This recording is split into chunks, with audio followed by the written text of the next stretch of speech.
Kumbaga, it's an advantage sa Vicente de Lara Park. Bakit? Tingnan mo ngayon, nasaan yung ano natin, yung mga emplacement ng institutional natin ngayon, nasa mall, why not develop that signifies a park for institutional basis pa rin, tapos naka-in-house na siya ngayon, lahat na nandyan. So wala na sila sa mall ngayon, hindi na mag-aarkila. Yun yung maganda, no?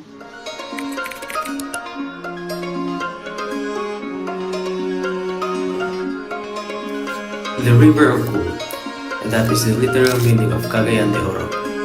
This is because of the rich gold mines found in the city during the era of the Spanish colonization. But now, this is not what the city is known for and visited for, but for its bustling landscapes and urban planning. But of course, this isn't all what the city can offer.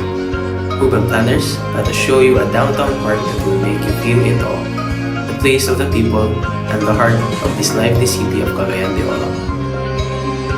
Parks in cities provide essential benefits by offering green space for recreation and relaxation, fostering community interactions, enhancing environmental health, boosting the local economy, improving aesthetics and cultural value, and contributing to climate resilience. They support physical and mental well-being and attract tourism. What's up mga ka-urban planners? Today, we are exploring one of the Cagayan de Oro City's most visited park, the Vicente de Lara Park!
This is Cassandra Ku and I am with my kahigala. Say hi to my vlog, guys.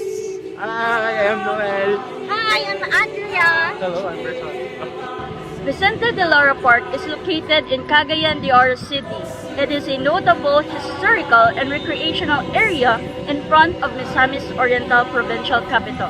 Named after Vicente de Lara, a distinguished lawyer, judge, and politician who greatly influenced the development of Misamis Oriental. The park holds both historical and cultural significance. The park's strategic location near the provincial capital enhances its role as a central public space hosting a variety of gatherings, events, and leisure activities. It offers a green oasis in the city where locals and tourists alike can relax, exercise, and enjoy the natural surroundings.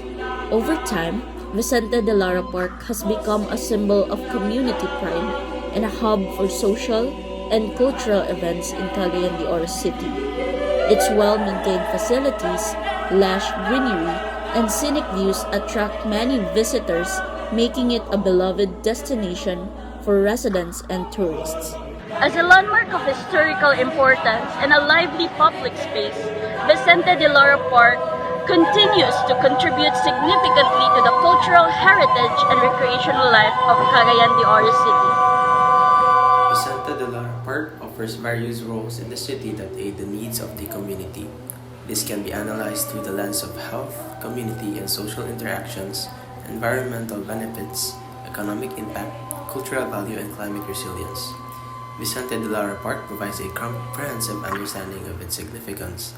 In the context of physical and well-being, it offers space for the physical activities such as jogging, walking, and group exercises, contributing to the physical fitness of the community. The park also provides a serene environment for relaxation and stress relief, promoting mental well-being. In terms of its community and social interactions, the park serves as a gathering space for families, friends, and community members, fostering social cohesion and the interactions among diverse groups. Environmental benefits of the park also improves air quality by absorbing pollutants and producing oxygen, which can also support urban biodiversity by providing a habitat for various plant and animal species. The park is a well-known public space situated along Don Apolinar Velez Street, a collector street directly across from the provincial capital building of Misamis Oriental. As we delve into the profound understanding of urban space enclosure, let us first observe the content of architectural style, design principle, and its existing condition of Vicente de Lara Park. Hello sir, good morning. With Mr. Burgomeister, I am having our current big vlog now. Say, can you say hi to our vlog? Hello, vlog. Hi to our vlog.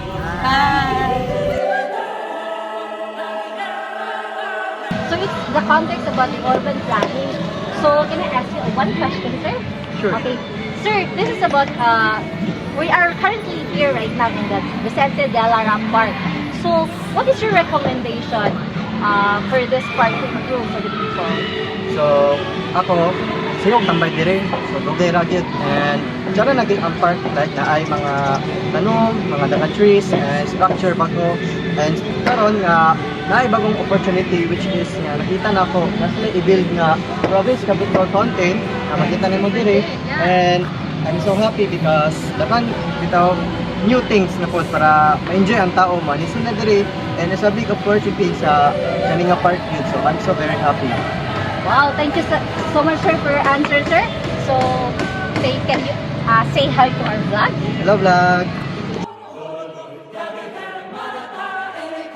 Sir, I have a question. This is regarding for the context of the urban planning. So, it's about the threats here in Vicente de Lara Park. So, what are the possible dangers, sir, sa inyo na can be experienced here in the park? So far sa among na-experience diri ma'am, bantay mi diri sa park. Number one good threat siguro diri ma'am is di lang sa mga pero bombing. Ang tawag na ibilin nga bag, sampo na ibilin nga bag. Wala ka balo man kita kan makitawag gud. Wala ka balo nga ibilin na siya nga bag pero na siya bomb. Wala siya isa sa kwan. Dagwa po is mangawat. Na yung mga gamit. I-report yan na sa mga. Ay katulo siguro ma'am is kanang pagkagabi na tawat ko diri sa ground capitol sa capitol. Ma'am kawatan diri nga nag-report nga diri diya sa kantin diya. So far ma'am wala ko iguan diri nga tawo about sa crime sa tao. Banjud gamit din number one yun siguro katong ma'am. Ato yung bantayan ng atong gamit. Like kung na lang mga butang, i-report yun sa mga. Possible mo din na ikuan. Yes, sir. Thank you. Sakto bit kayo mong gingon, sir. Thank you so much for that answer, sir. And can you say to our vlog, sir? Say just hi, sir. Hi, ay sorry kayo. Hi, pasensya kayo sa disturb ha. Kaya we have a question because we are in currently on this about sa urban planning. So here lang in Vicente de Lara Park, so as we are here now right now, what are the interesting parts here in the park? Kamo as I use kanang one with the kanang sa ako na is daghan man jud mo makita ng mga tao like practice kita sila open area man jud siya tapos kanang wala bawal ba wala sila dili sila ga strict dito guys on free as in dili yung buhat mo sa bahay Visit tayo. dili mag-practice sa saya kung sa daw mo gusto na Una po tayo current Antolentino. straight mo sila charge sila So they are dancers actually. So can you please say hi to our vlog? Hi.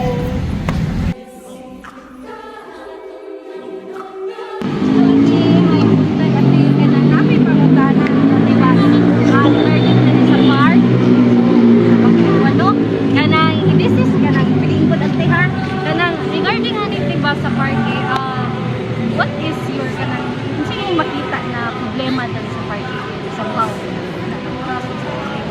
na makita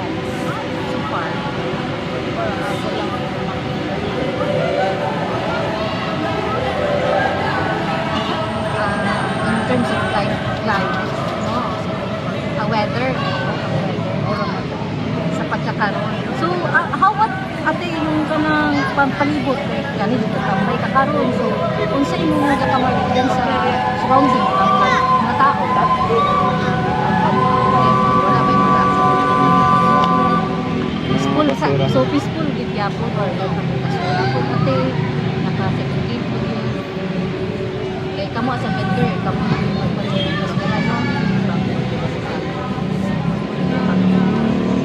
so pila na lang tuod ka years ate dali sa Vicente de Lara Park ka buwan Pamaligya ulan pa lang ate